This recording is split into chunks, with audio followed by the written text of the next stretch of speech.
Friends, आज का हमारा टॉपिक है कार्यपालिका।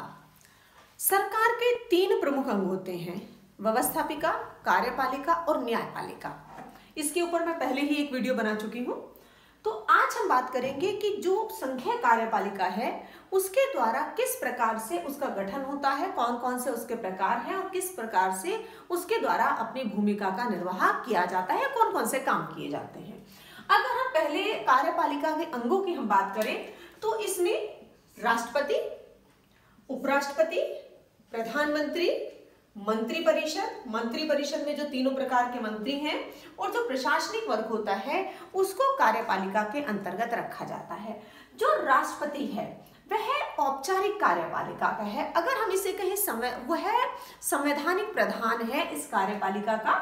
तो वहां पर प्रधानमंत्री जो है, प्रधानमंत्री मंत्रिपरिषद, क्योंकि इसका वो अध्यक्ष होता है तो इसलिए वास्तविक शक्तियों का प्रयोग जो है या प्रधानमंत्री और मंत्रिपरिषद के द्वारा किया जाता है, इसे हम वास्तविक कार्यपालिका भी कहते हैं।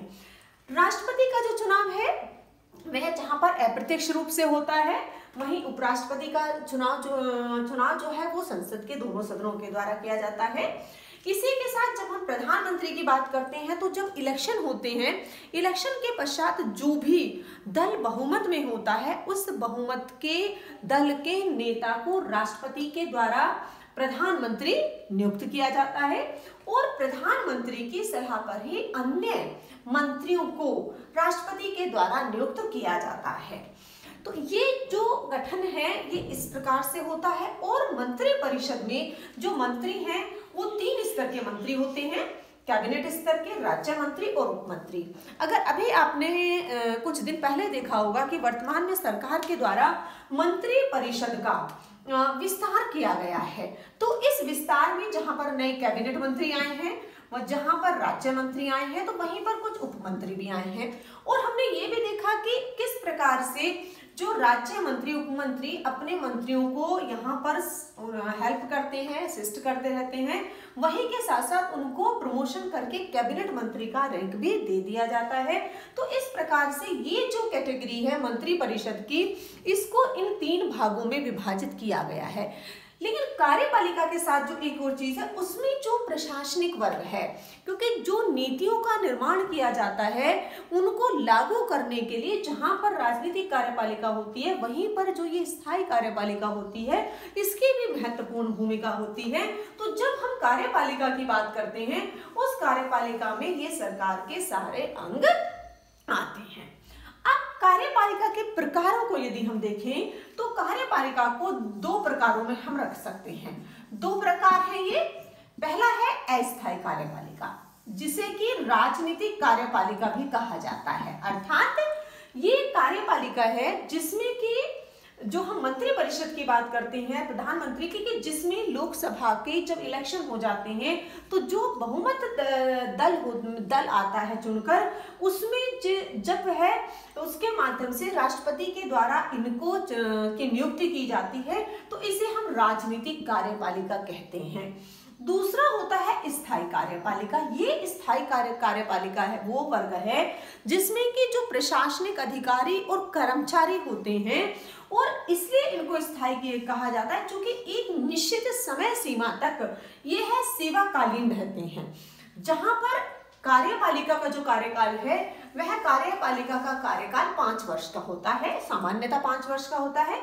लेकिन अगर उससे पहले राष्ट्रपति के द्वारा लोकसभा को प्रधानमंत्री मंत्रिपरिषद की सलाह पर भंग कर दिया जाता है तो यह कार्यपालिका उससे पहले ही समाप्त हो जाती है। तो इस प्रकार से जो कार्यपालिका का कार्य, क्योंकि भारत में संसदात्मक शासन व्यवस्था है जहां पर जो कार्यपालिका है वह लोक सभा जो है उसके प्रति वह उत्तरदायी होती है। इसी प्रकार से जो कार्यकाल है वो 5 वर्ष है, लेकिन जो प्रशासनिक वर्ग है इसका जो कार्यकाल होता है वो लंबा होता है।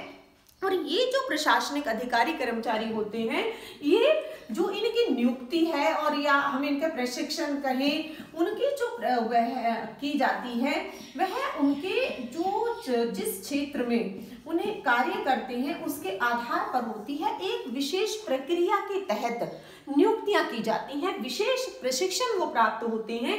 तो तो जो कार्यपालिका में के अंतर्गत बहुत सारे विभाग होते हैं, तो जिन विभागों को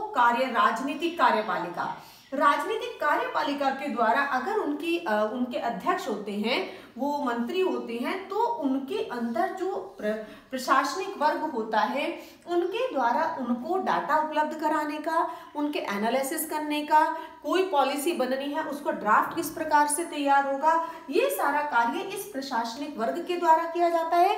और इसके साथ साथ जो महत्वपूर्ण कार्य है यहाँ पर प्रशासक वर्ग का, कि ये जो जनता के मध्य लेकर नीतियों को लागू करते हैं वो लेकर जाते हैं, क्योंकि यह वो वर्ग है जिसका सबसे अधिक अगर हम कहें संबंध जनता के साथ होता है, तो इसलिए जो प्रशासक वर्ग है वो उस दृष्टिकोण से महत्वपूर्ण हो जाता है। अस्थायी कार्यपालिका और स्थायी कार्यपालिका, इन दोनों के ऊपर, किसे स्थायी कार्यपालिका कहते हैं, किसे अस्थायी कहते हैं, दोनों के मध्य क्या अंतर है और दोनों के क्या क्या कार्य हैं, इससे पहले ही मैं अपने इस चैनल पर एक वीडियो इसके ऊपर अलग से बनाकर डाल चुकी हूँ।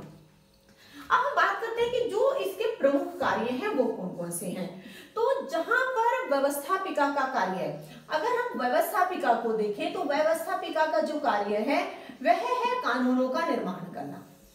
जो जनता की आवश्यकताएं हैं उनको दृष्टिगत रखते हुए और उसी के साथ साथ जो समय की आवश्यकता होती है उनको ध्यान में रखते हुए सरकार के द्वारा समय समय पर नीतियों का निर्माण किया जाता है, कानूनों का निर्माण किया जाता है। अब इन कानूनों को जनता तक पहुंचाने की जो मशीनरी होती है वो ये कार्यपालिका है। अर्थात जो कानून बन गए हैं, किसी भी फील्ड में बने हैं, उनको लागू करने का काम इस कार्यपालिका के द्वारा किया जाता है। अर्थात ये वो मशीनरी है जो संसद के द्वारा पारित कानूनों को लोगों तक पहुंचाती है या उनको लागू करती है। तो इस प्रकार से जो कानूनों को लागू करने का काम है वह कार्यपालिका के द्वारा किया जाता है। जब नियुक्ति संबंधी शक्तियों की हम बात करते हैं, चूंकि राष्ट्रपति यहाँ पर औपचारिक कार्यपालिका होता है, संवैधानिक प्रधान होता है, इसलिए राष्ट्रपति के पास में बहुत सारी शक्तियां होती हैं जिनका प्रयोग जिनके माध्यम से वह नियुक्तियां करता है। तो राष्ट्रपति यहाँ पर औपचारिक कार्यपालिका होने के कारण वास्तविक शक्तियों का प्रयोग जो है वो प्रधानमंत्री और मंत्री परिषद के द्वारा किया जाता है। इसलिए राष्ट्रपति के द्वारा जो नियुक्तियां की जाती हैं वो मंत्री परिषद एवं जो प्रधानमंत्री हैं उसकी सलाह पर की जाती हैं। तो जो नियुक्तियां राष्ट्रपति के द्वारा की जाती हैं वो नियुक्ति संबंधी शक्तियां वो यहाँ पर प्राप्त होती हैं, क्योंकि राष्ट्रपति को जहाँ पर विधायी शक्तियां प्राप्त हैं, संसद के जो सत्र हैं उनको आह्वान करना, उनकी ज्वाइंट मीटिंग है उसको बुलाना, इसी के साथ साथ अध्यादेश जारी करना अगर संसद का सत्र नहीं हो रहा है। तो इस प्रकार से जो कार्य है वह यहाँ पर नियुक्ति संबंधी कार्य कार्यपालिका के द्वारा किया जाता है। जब बजट निर्माण की हम बात करते हैं, क्योंकि बजट सरकार का एक ऐसा महत्वपूर्ण कार्य होता है जिसके ऊपर सभी लोगों की निगाह लगी रहती है, चाहे वह आम है या खास है, हर किसी की निगाह रहती है बजट में क्या नया आएगा, क्या नया मिलेगा, क्या टैक्स कम होगा, क्या टैक्स लगेगा। हम सबको उसकी उम्मीद रहती है कि किस प्रकार का बजट आएगा, और जब से बजट जिस दिन आता है हम उसकी देखने के लिए उत्सुक रहते हैं। तो ये जो बजट का निर्माण है, ये बजट निर्माण की प्रक्रिया जो है ये काफी पहले से आरंभ हो जाती है, और यह जो प्रक्रिया आरंभ होती है ये जो वित्त मंत्रालय होता है उस वित्त मंत्रालय के द्वारा की जाती है। वित्त मंत्रालय की जो भूमिका है इसमें वह महत्वपूर्ण होती है, उसी के द्वारा बजट तैयार किया जाता है। ये बजट जो तैयार किया जाता है जो वित्त मंत्री होते हैं, वित्त मंत्री के निर्देशन में किया जाता है और वित्त मंत्री के द्वारा ही इस बजट को संसद में प्रस्तुत किया जाता है। तो जो बजट है उसे किस प्रकार से तैयार किया जाएगा, कौन से नए टैक्स लगाए जाएंगे, किन टैक्सों को कम किया जाएगा, किन टैक्स को ज्यादा किया जाएगा, ये सारा जो कार्य है वह वित्त मंत्रालय के द्वारा ही किया जाता है। तो इस प्रकार से जो वित्त मंत्रालय की भूमिका है बजट के निर्माण में वो महत्वपूर्ण हो जाती है। तो अगर इस हम दृष्टिकोण से देखें तो जो बजट निर्माण का कार्य है वह कार्यपालिका के द्वारा किया जाता है। क्योंकि अगर भारत में संसदीय शासन व्यवस्था को अपनाया गया है तो संसदीय शासन व्यवस्था के तहत व्यवस्थापिका और कार्यपालिका दोनों में एक संबंध पाया जाता है। जो व्यवस्थापिका और कार्यपालिका हैं, इन दोनों के बीच में एक संबंध पाया जाता है कि जो व्यवस्थापिका के सदस्य होते हैं उनको ही मंत्री पद की शपथ दिलाई जाती है, और अगर उस समय पर वह व्यवस्थापिका के सदस्य नहीं होते तो उनको उसके पश्चात उसकी सदस्यता लेनी पड़ती है। तो इस प्रकार से यदि हम देखें तो कार्यपालिका और व्यवस्थापिका के बीच जो ये संबंध है, उसमें जहां पर जो कार्यपालिका में जो मंत्री हैं, मंत्री परिषद के सदस्य हैं, वो यहाँ पर मंत्री परिषद के रूप में सदस्य के रूप में कार्य करते हैं। वहीं के साथ साथ जो संसद में उनकी भूमिका होती है वो उनका भी निर्वाह करते हैं।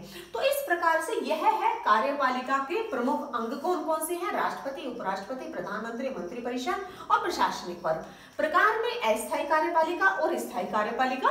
प्रमुख कार्यों में कानूनों को लागू करना, नियुक्ति संबंधी काम, बजट का निर्माण है, ये सारे हैं। और समय समय पर जो सलाह देने का कार्य है वो भी उसके द्वारा किया जाता है। इसी प्रकार की जो व्यवस्था है वो राज्य स्तर पर भी पाई जाती है। अगर हम राज्य स्तर पर देखें तो राज्य स्तर पर भी जो कार्यपालिका का स्वरूप है वो इसी प्रकार से होता है। वहां पर राष्ट्रपति के स्थान पर जो है वह राज्यपाल की भूमिका होती है और मुख्यमंत्री की भूमिका है, मुख्यमंत्री का जो मंत्रिपरिषद है उसकी भूमिका होती है, प्रशासनिक वर्ग होता है। तो इस प्रकार से राज्य स्तर पर भी इसी प्रकार की जो कार्यपालिका है, क्योंकि राज्य स्तर पर जो भी कानून बनाए जाते हैं उनको लागू करने का कार्य जो है वो वहां पर किया जाता है। तो इस प्रकार से जो हमारे यहाँ पर द्विस्तरीय सरकारों का गठन किया जाता है उसमें ये भूमिका पाई जाती है। क्योंकि जो इस प्रकार के प्रश्न हैं वो जो ऑब्जेक्टिव क्वेश्चंस हैं उनमें भी पूछे जाते हैं कि जो राष्ट्रपति है वह कार्यपालिका के अंतर्गत है या नहीं। तो इस तरीके से पूछा जाता है। जो स्थायी कार्यपालिका है उसमें कौन कौन आते हैं, अस्थायी कार्यपालिका किसे कहा जाता है। तो इस तरीके के जो क्वेश्चंस हैं वो इसमें जहां पर लॉन्ग आंसर में आते हैं उसी के साथ साथ शॉर्ट आंसर भी इसके ऊपर ऐसे बनते हैं। इसी के साथ आप सभी का बहुत बहुत धन्यवाद।